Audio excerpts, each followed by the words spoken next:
Hey there! If you're a parent trying to figure out this whole dairy allergy thing, you already know it is filled with questions. And today, we're tackling the big one.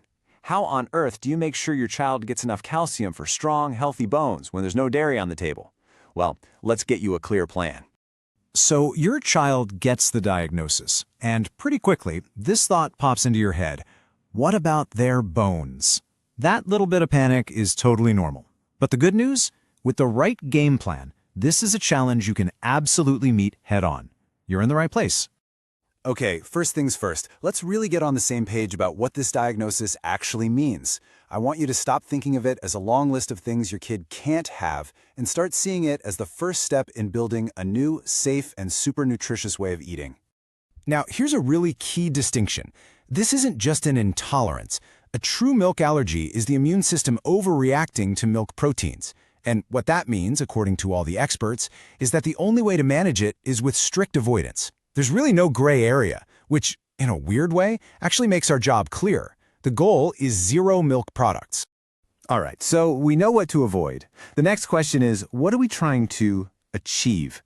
Let's take that vague worry about getting enough calcium and turn it into a real, solid number we can aim for every single day. So here are the official numbers from the National Institutes of Health. You can see for toddlers, it's 700 milligrams, then it jumps to 1,000, and then for older kids and teens, it's all the way up to 1,300. And that period is so important because that's when they're building what's called peak bone mass, basically the bone bank account they'll be drawing from for the rest of their lives. So let's just lock in on that big number for a second.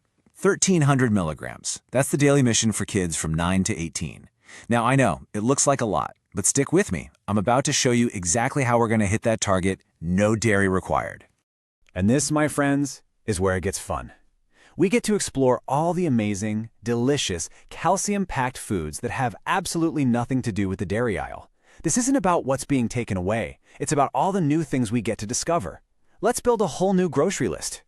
For a lot of families, this is the easiest first swap. But listen, not all plant milks are created equal. Soy and pea milks are awesome because their protein levels are pretty close to cow's milk. For others, like almond or oat milk, you have to be a detective. The magic word you're looking for is fortified, and the magic number is somewhere around 300 milligrams of calcium per cup. Okay, but beyond the milk cartons, whole foods are going to be your secret weapon.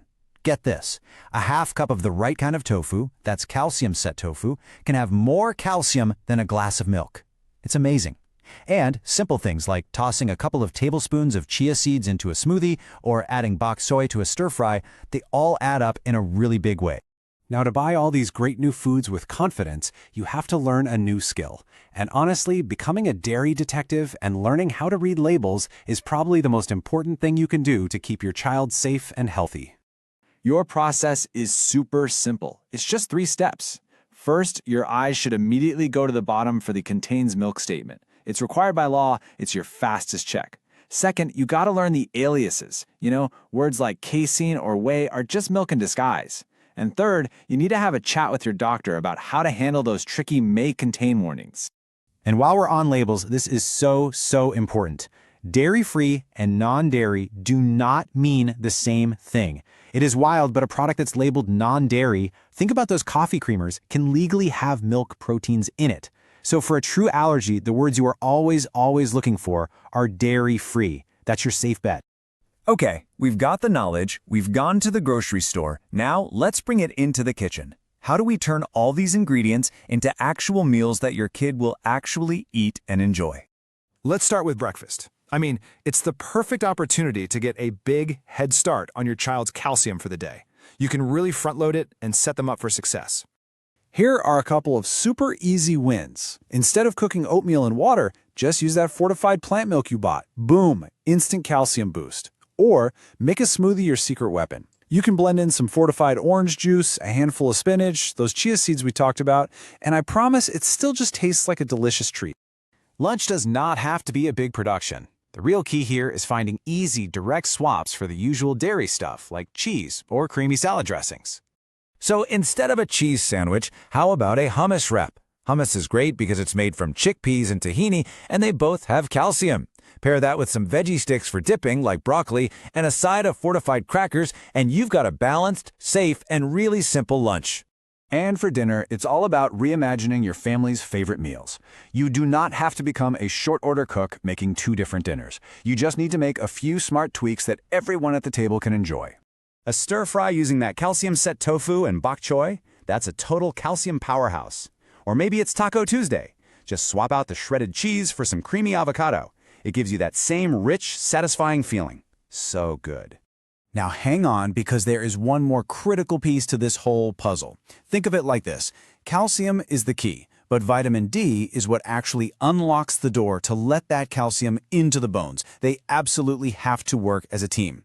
A lot of fortified foods have both, which is great, but it's always a good idea to chat with your pediatrician about vitamin D levels. And here's one last pro tip to make sure all your hard work actually pays off. The body is kind of funny. It can only absorb about 500 milligrams of calcium in one sitting. So trying to cram all 1,300 milligrams into dinner just won't work. The best strategy is to spread that calcium out across all your meals: breakfast, lunch, dinner, and snacks. I really want you to hear this. I know this journey can feel like a lot at first, but it is so manageable. When you start focusing on all the amazing and delicious foods your child can have, you can build a diet that doesn't just manage an allergy, but actually helps them thrive. You can do this. You've totally got this. So we've covered the big picture today, right? The what and the why. But maybe you're thinking, what about specific brands I can trust? Or a list of all those hidden dairy names I can print out? Or just more recipes my picky eater might actually try? Well, all of that and a whole lot more is waiting for you in the full article this explainer is based on. For those shopping guides, those detailed lists, and more kid-friendly meal ideas, just click the link right there in the description below. Thanks so much for joining me, and happy cooking!